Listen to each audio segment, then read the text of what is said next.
ご覧のスポンサーの提供でお送りします。Alrighty, welcome everyone. I'm Teeaboo and I am here for Tamako Market, episode 8. Last week we watched episode 7, which dealt primarily with the introduction of Choi, the new character, the dark-skinned, cool clothes-wearing, weird rock in her hair, fortune-telling girl from the place that Dara is from, which we still know nothing about except that there is a prince and there's a beach and there's some waves and water and stuff, and these people came from there. Thanks. That's like it. Anyway, she arrived. We realized that she is basically the only person who can put Dara in his place, which is much needed because Dara is a stupid fat bird. Yeah. And then she did that for a bit. After some confusion and miscommunication lies between her and Dara that led her to believe that the Tamako family was only keeping her there to, like, fatten her up for the slaughter or something equally horrifying, and so she turned down a bunch of gifts until she realized that it was all okay, and then she did some fortune-telling for all the people, and it was great. And then there was the B-plot about Mr. Tofu, who just got, like, ultra wrecked, super bad by the whole situation, and the woman that he was, let's not say in love with, let's just say he had a crush on her, he got crushed because of that, and that really sucks. But he took it really well as a mature individual and person who genuinely wishes for her well-being would, and was okay with that. And as we said before, tofu is tofu, and it remains tofu because of its rectangularness or something. I wasn't quite clear on those lines, but whatever. We also realized over the course of the story that there was some compare and contrast going on, let's say, between Mr. Tofu, whose name I literally just forgot. I straight up, I looked it up before we began recording the episode, and I just forgot it again, and I just feel bad about that. But we realized that there are some parallels between Mr. Tofu's unrequited love for her and Choi's unrequited love for the prince, and yeah, there's some stuff going on there. But we don't know if that's going to be addressed at all in this next episode. We don't know what the fuck is going to happen in this next episode. We kind of left all of the previous subplots just sort of hanging in the wind. There's been no Midori stuff. There's been no Mochi stuff. Mochi's been, like, trying occasionally to talk to Tamako. Like, he was like, hey, so about marriage, and then she was just gone. I don't know if we're going to turn our attention back toward that shit and just settle in with Choi as a member of the main cast, or if we're going to shake things up further, given that Choi has realized something about a scent that seems to be linked to Tamako, and that scent seems to probably be linked to her mission, and I'm going to assume that there's some kind of fortune around some kind of scent, and that being the intended bride of Mr. Prince. But I don't fucking know. This episode is called Don't Call Me a Chicken, which has a pretty obvious double meaning. I feel like Dara is the kind of character that would be like, don't call me a chicken. And then also we have many characters who are afraid of doing or saying particular things, and we might be centered around a fear type of reluctance to do something that would help you and or further your goals sort of situation from one of the characters, Mochi. But I don't know if it's going to be about that. So, that's, like, all I got. Let's watch this episode of Tomato Taco Market and see if it goes well. I'm sure that it's going to go well. So, I've got episode 8, Don't Call Me a Chicken, up and ready. It is sitting at 0 seconds. There will be 2 versions. The reaction, picture-in-picture version with the video up there, linked in the description. Timer-based version up on YouTube. You want to do a syncy thing, sync up your own copy with the timer-based version, you're welcome to. Just get your copy ready, because the beep-beep timer to count you down will be coming at you right now.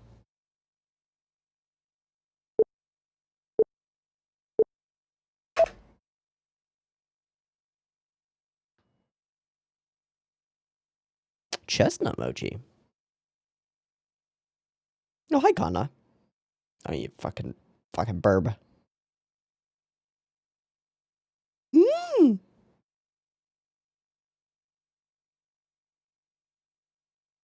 Nope.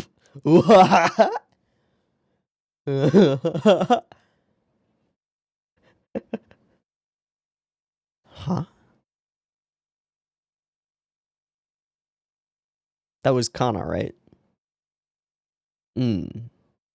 Tama! Wow, we're starting here. That's weird. Mista Achu. No. Right, she knows. Hold it.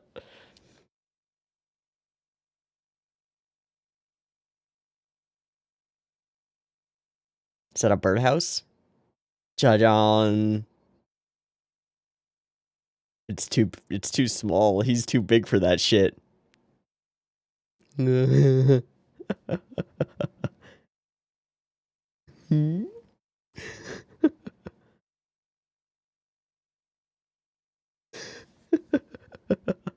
Maybe. Little girl? You what? Oh, yeah, not useless. Then try getting in there.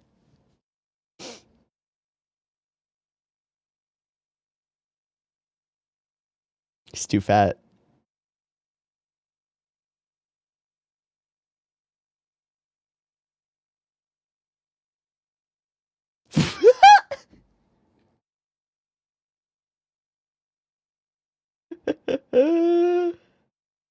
I measured it perfectly. Oh, yoisho.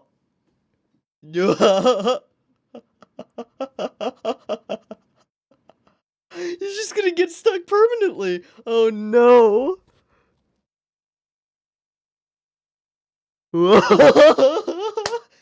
It's a Terra loaf.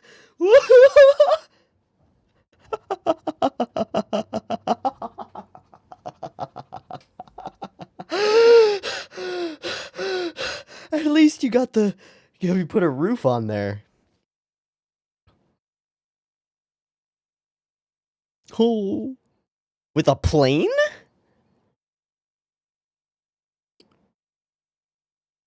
He just got too fat. Again?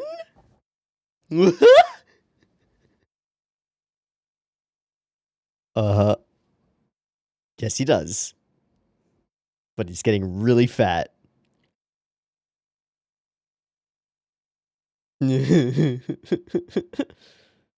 Diet time. Yep. Oh.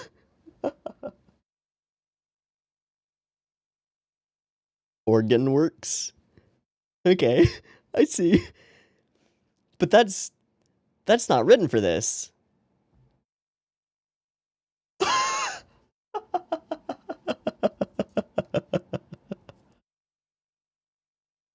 Oh, the little warp that they're doing.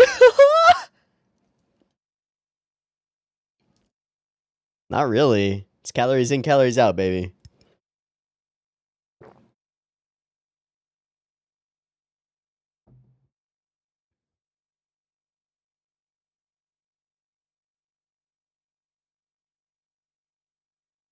Sure. Okay, well, we're gonna try and put Daryl on a diet.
That's the same full thing that they used before. Woto.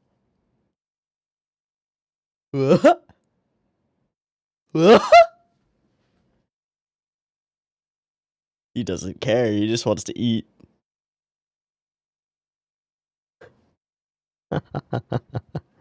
Uh-huh, sure, that's why.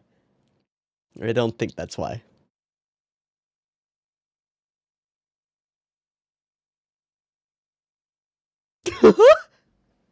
Eh? Oh, oh, yep. Perfect chicken legs. It's a recipe, buddy.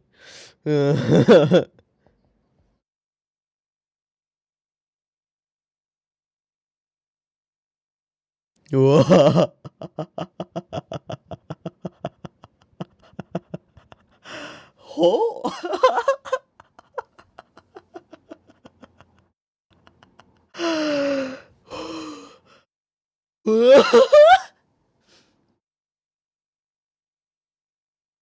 Whoa.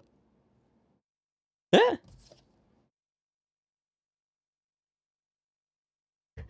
Just like anything, please.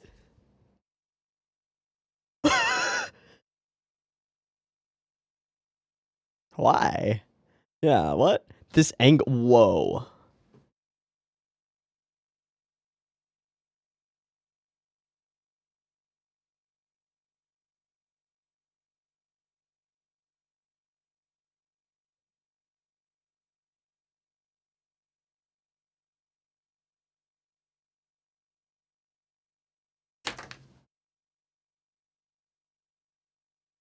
Is he sneakily Oh, Grandpa. Aww. No, it isn't.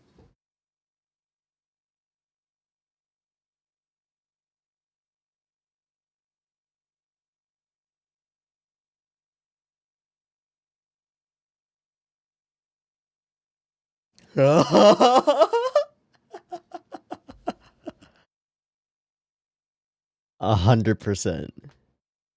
Okay. I believe it. Mmm. That won't be weird at all. 100%.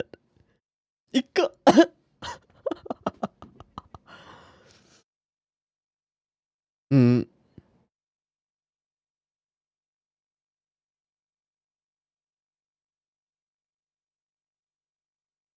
he has no idea. He has no idea. Well, we can deal with that. I'm sure Tamako has a backup uniform. Yeah, but they're about.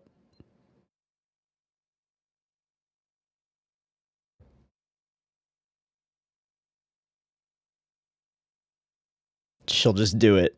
She'll just do it.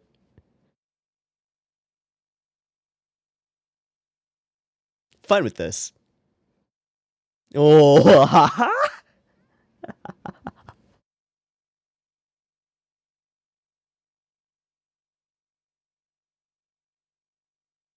as if. It's an interesting perspective, though. Hmm.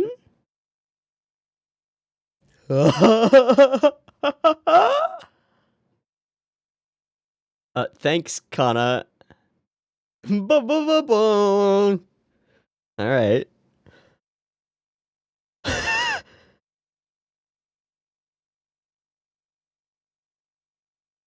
Oh, Beethoven.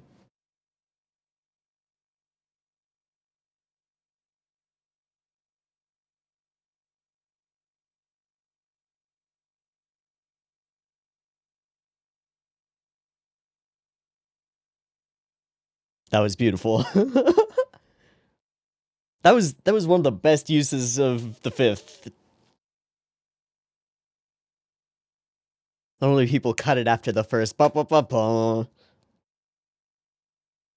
Ah. Nope. Nope.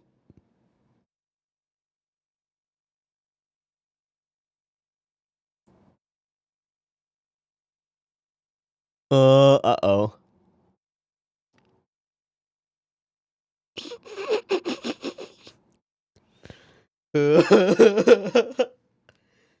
Sorry.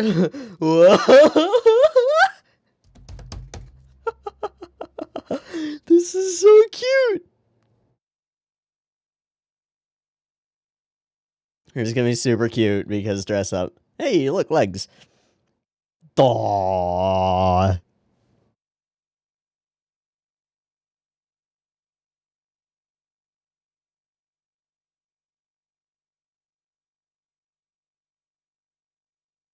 I think it's all good, fam.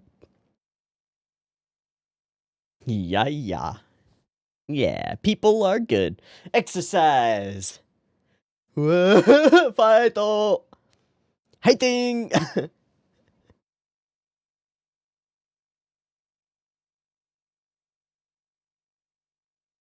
Aw, she's really thinking about her appearance and stuff.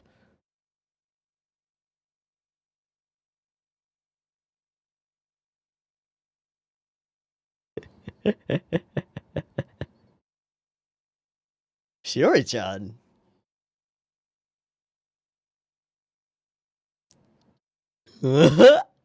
Bling. That's great. Hello, Usagi. Oh, because it's Usagiyama. Those were CG.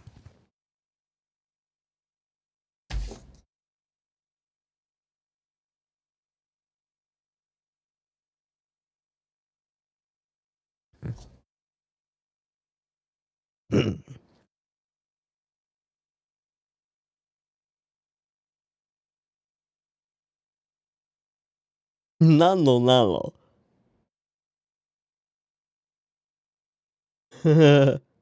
Ha. This is normal. Ah.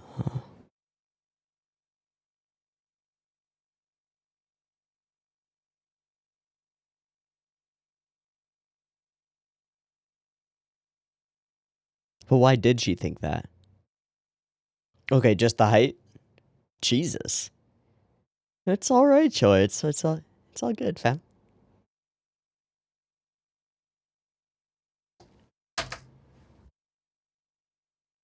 That was really cute. Really sweet.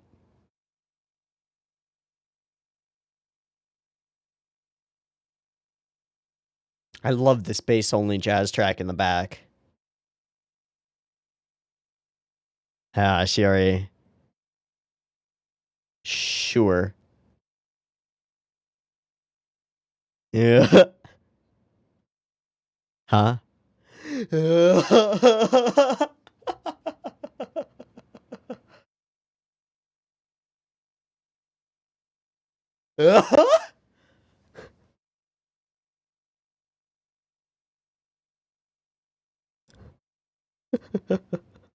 I need to move.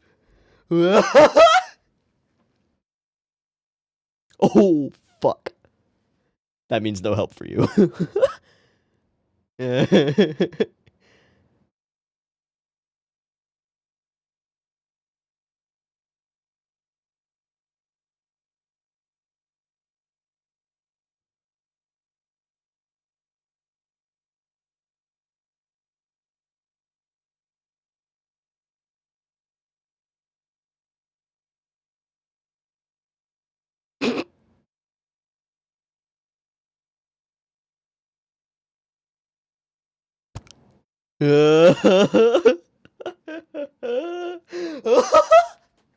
Suddenly it makes sense to me.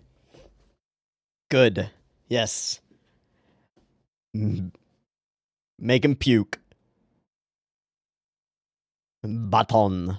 We're finally getting to see some baton stuff. Haha.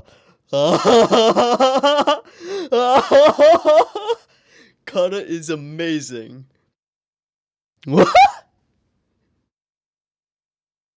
This is my favorite of all of the things.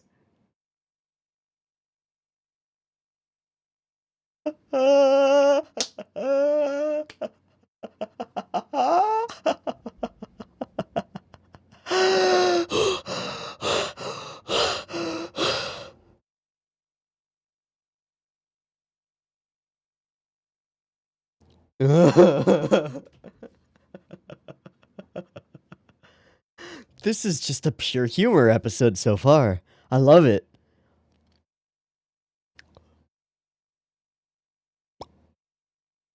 Uh-huh. What? It's like walking on a slack line. Oh man, he's dead. Yep. Nice play. No, kinda no. Like, you might just be becoming my favorite character. What the fuck? Oh. That's pretty neat. I let him rest a little bit. But that's when the DOMs set in. Wind.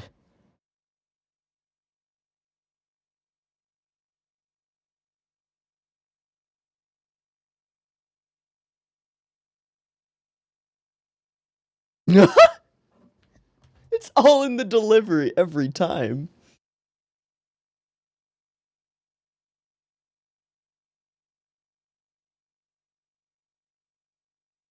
Hmm. Hmm. Hmm. I never knew that.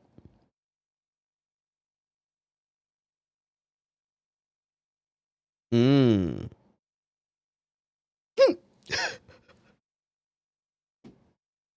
All right. I'm down. I kind of agree. Yeah. Yes, she does.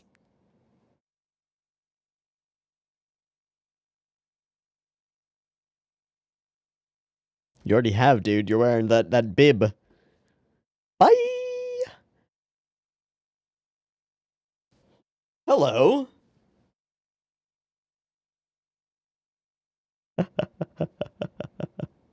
No. Ugh. Yeah, it's trash. The Met. This character reminds me of somebody, and I'm not sure who. Oh. Ah, different place. It's Hot Topic, isn't it? No, it's a thrift shop. Even better. Wait. Are you twins? What the fuck? I love thrift stops. That is very cute. Looks like a great jacket, too.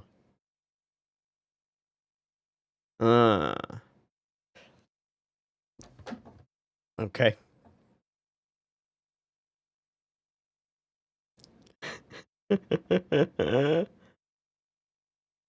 Your outfit is actually called a garnish. Sprig of rosemary. Oh, Uncle. The scent?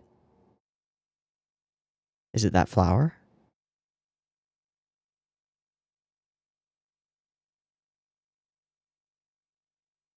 Hey! He's rocking it. My man!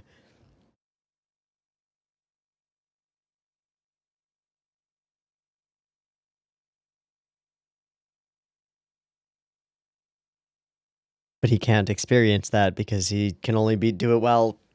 Does that mean he just passed out from exhaustion? Oh, flying thin bird. Oh.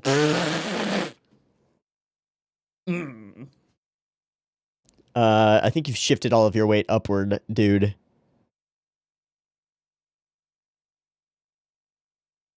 Through your own determination, I'm sure.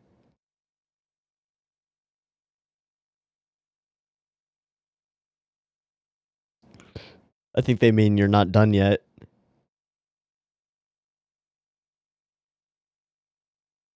Oh, fuck.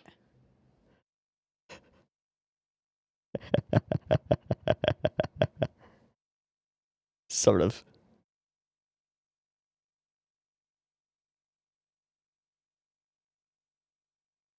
He looks so awful. He's gonna get fat by the end of the episode again. Has to. Just looks wrong.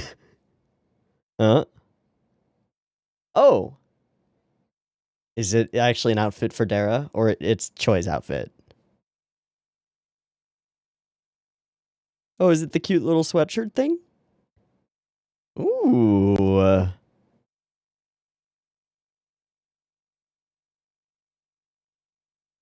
You've already got like a bunch of stuff, yeah.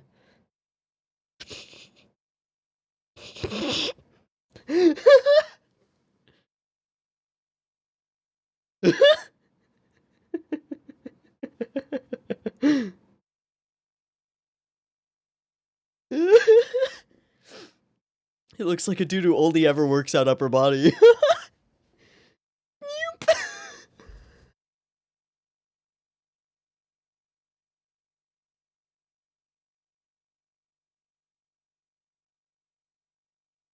Is that the end of the episode? No, right? No way. What?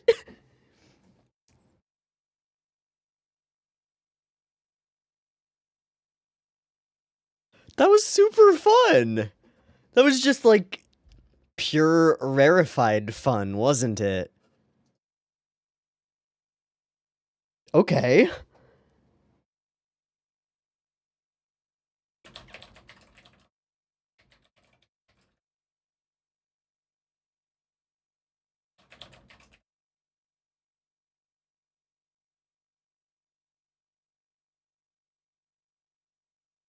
Sorry, I gotta like finish uploading the previous episode.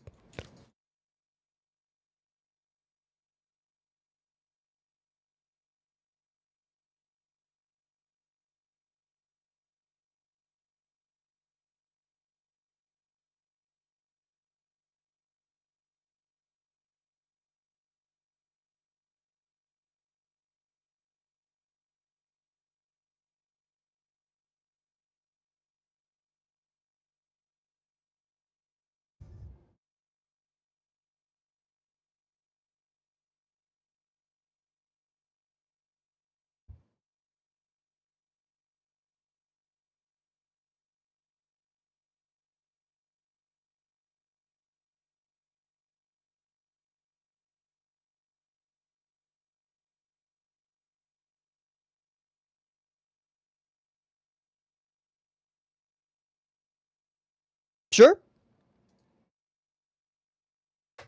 I will sing love song. I have no idea what that means, but it's gonna be Anko focused, maybe. Cool.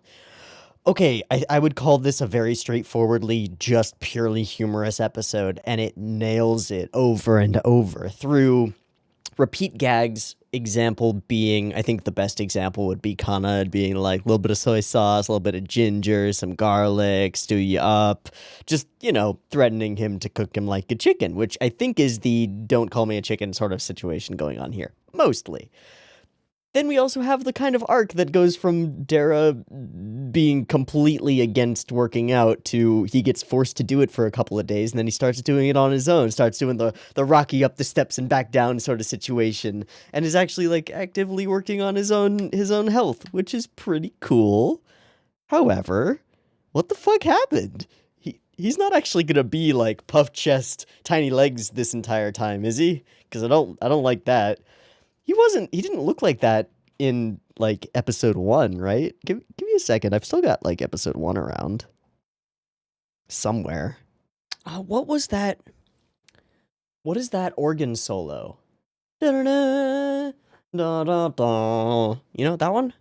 Oh, there's a TV tropes page. Ominous pipe organ. Standard music for the scene is the Toccata and Fugue in D minor by Johann Sebastian Bach.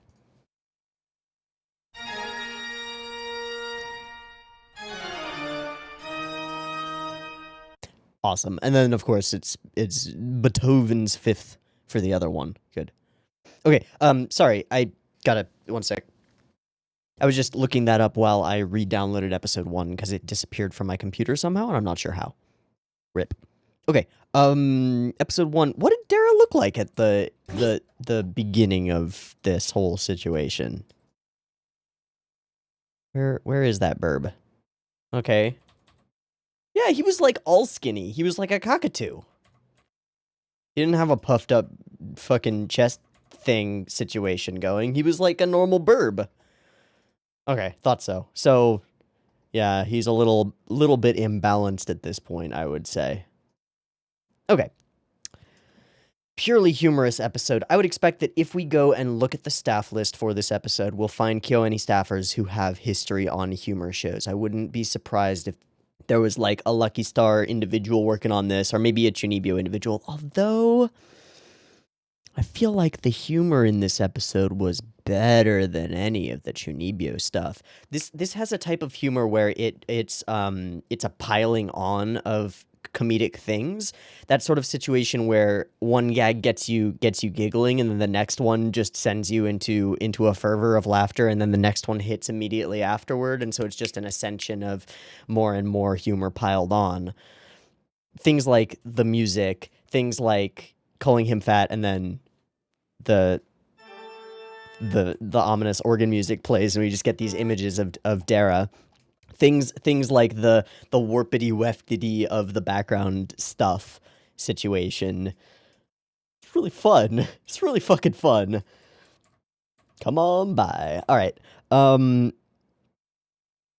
Yeah, so this episode has a lot of that kind of humor, and I think it's real good. I wrote down 2 primary cuts that I wanted to glance at again. The first one is this overhead shot, which we've had before. We've had this overhead shot. What we haven't had is characters standing up from the table. That's a lot of foreshortening and, like, figuring of perspective, and then just utterly impressive that they animate the whole thing, and it looks right? That's kind of fucking insane. Like, multiple characters acting in the same scene from a strange angle is almost the KyoAni, but doing it from directly above is something that I haven't seen before. Not in Hyoka, not in Chuni, not in Keion that I can recall. Those were always corner angles. This is very different and very cool, and I like it a lot. And then he comes back in, and then Tamako gets up, but she gets up, like, really quickly. And it all works. And then, of course, Grandpa is like sneakily giving him mochi. And then the piling on is like the sequence where they're all contrite, and then she's got her eyes closed, and he's just like sneakily handing him a little bit more.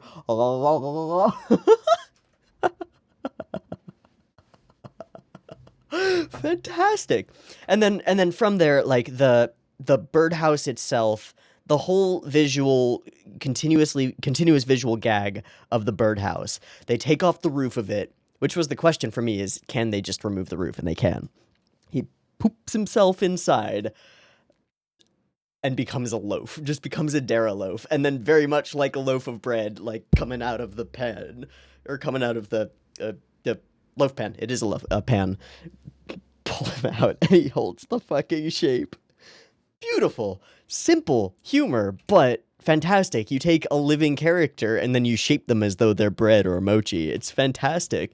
And then, of course, Kana goes fully darkness. It is the greatest shame of one's life. I will turn this to sawdust. I don't know why she pulls out a plane for that.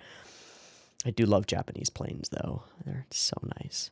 My dad used to have a really big collection of old planes, and they're very useful for... I mean, planing wood is what they're useful for, but they're very neat as well. Planes are an very interesting tool, I think. Yeah. And I think you could say that Japan is like the masters of wood planes. They've got a lot of tech that the West didn't catch up on. Anyway, that's kind of irrelevant. All that happens, and then the chatting and stuff, and the music is perfection. OP and stuff. Okay, so 7:10 is the overhead shot, and then 12:20 is the, I think, CG crowd of students, which I found intriguing. Not these. These are all, I think, by hand. But there's a character who, like, leans over and grabs something. That one. This guy.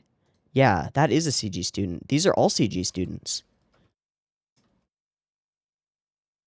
They've just made the models to look like the style of the show, with the pants that come down to almost a point at the feet.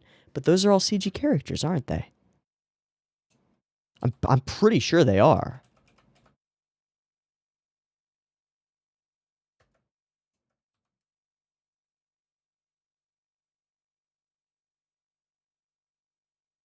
Yeah. No, they are. I think the static characters are drawn mostly. That's really interesting. Now, I think it's really interesting because of all the detail put into it, and because it looks shockingly good for being a CG crowd. It doesn't look as hyper awkward as it could, which is really cool. Okay, cool. Very fun. Yeah, the seasons changing in this shot is, continuously fun. The stuff about Shiori doesn't even come to bear. Like, it really doesn't. Nothing important seems to happen in this episode. Why did she think that Kana was so much younger than the rest of them when she's shorter than they are as well? I don't really know. I guess it's just the height. Okay. Darrow just collapsed on the head. Very fun. Choi getting embarrassed over and over is basically the cutest. Shiori being Shiori is very wonderful. This guy, the teacher, trying to be like, oh, yes, if you need help.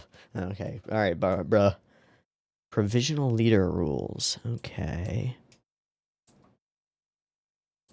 And then we fling him around for a while and threaten him with garlic and stuff, and this is just ultra fun and extremely goofy. Like, there are so many little visual gags, like the flap, flap, flap in, get the response he doesn't want, flap, flap, flap directly backward out, which doesn't make any sense. It does something very similar where he, like, walks out of frame and then gets the response that he wanted and walks backward back into frame. Those are just, like, little goofy visual gags that somebody with a really good sense of humor would have come up with.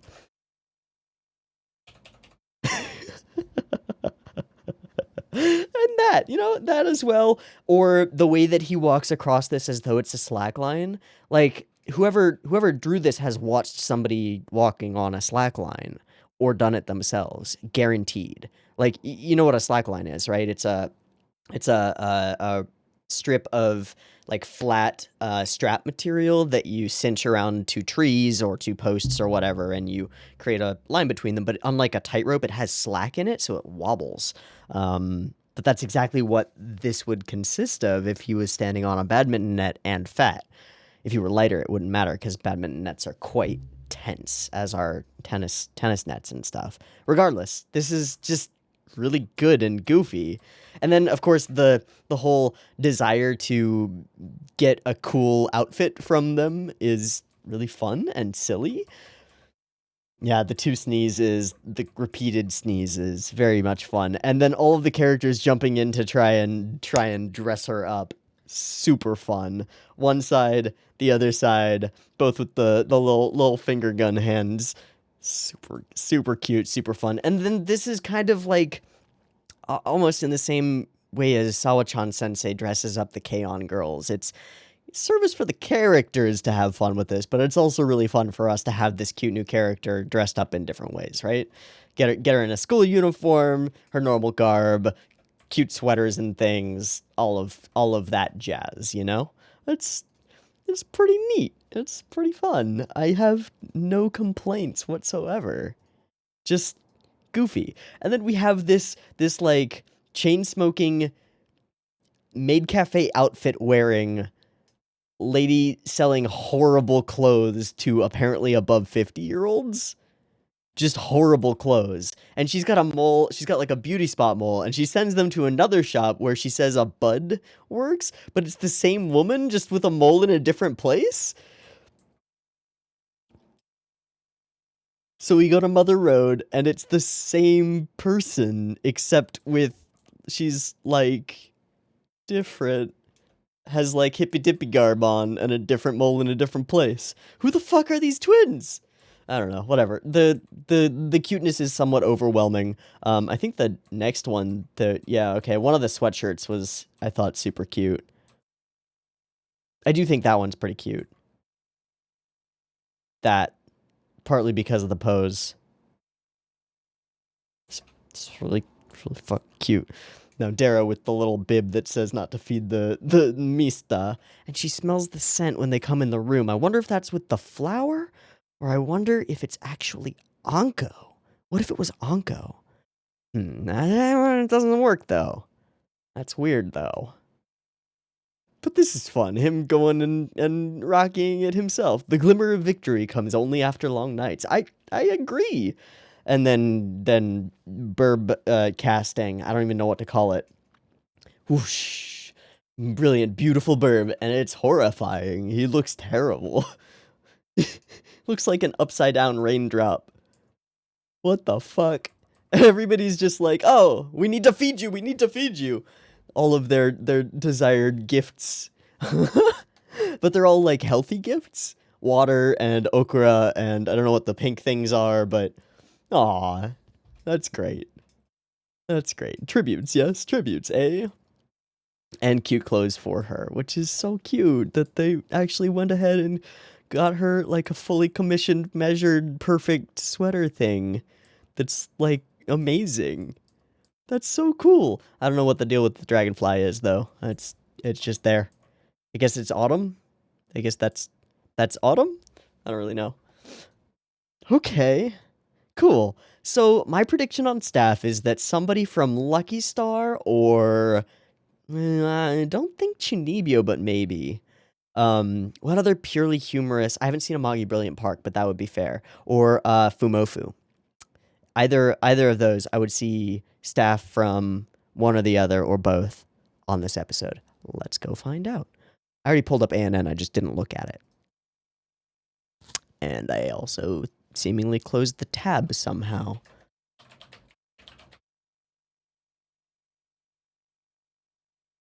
Okay, episode 8.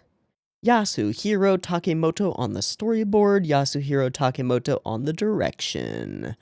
And this episode written by Michiko Yokote. Takemoto, that's a very familiar name. Oh, look, director, Amagi Brilliant Park. Let's see what else. Storyboard and episode direction on Clannad. Full Metal Panic, The Second Raid. Full Metal Panic, Fumofu, director. Holy shit. Key animation, storyboard, episode direction on K-On, of course. Director, Hyoka. Okay, wouldn't have called that. Storyboard, episode direction on Chunibyo, multiple times, great. Unit director on Liz. I mean, it's Yasuhiro Takemoto, like, he was, because he's gone. That guy. Oh, director. ONA of Melancholy of Haruhi Suzumiya.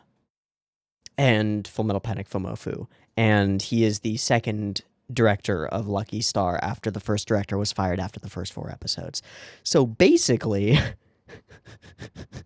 my prediction because of the humor style was that this individual was probably involved with Fumofu and or Lucky Star. Turns out he's the director of Fumofu and Lucky Star. And Amagi Brilliant Park. And Hyoka. And he's gone. The humorous talent that is here is not something that can be found elsewhere except in his work. And it's gone. Sorry to leave this episode on a horrible note, but that's the price we pay for going back through KyoAni works, you know? Shit. But it makes perfect sense. Why does this episode have about as much meat on it as a Lucky Star episode? That's why. Because the focus is on the visual humor, the timing of comedy, and all of it is pretty close to perfect for its purpose. A simple, humor-focused episode that pokes fun primarily at, like, an underlying humorous plot that's been there the entire time, which is Dara is fucking fat. So in the second episode after Choi arrives, we address the issue. I assume that we will unaddress the issue at some point soon, but we'll see. In any case, I think this is going to be a pretty short discussion, comparatively, because there's not a lot of meat that I see here. Like in previous episodes of Tamako, I've come out of the episode initially going, there wasn't that much there, and then I go back through it and I'm like, oh shit, there's actually a subplot that I didn't get that was entirely expressed through minor character emotions and small things that tells an entirely different set of stories. Not in this episode. This one's pretty straightforward. Dara is fat, and Dara gets unfat because everybody conspires to make him unfat. Great. This was really fun. Okay, let's wrap. I've been Teeaboo. This has been Tamako Market Episode 8. I hope you've enjoyed it as much as I have. I thought it was hilarious. And I hope to catch you next week for more. See you there. Peace.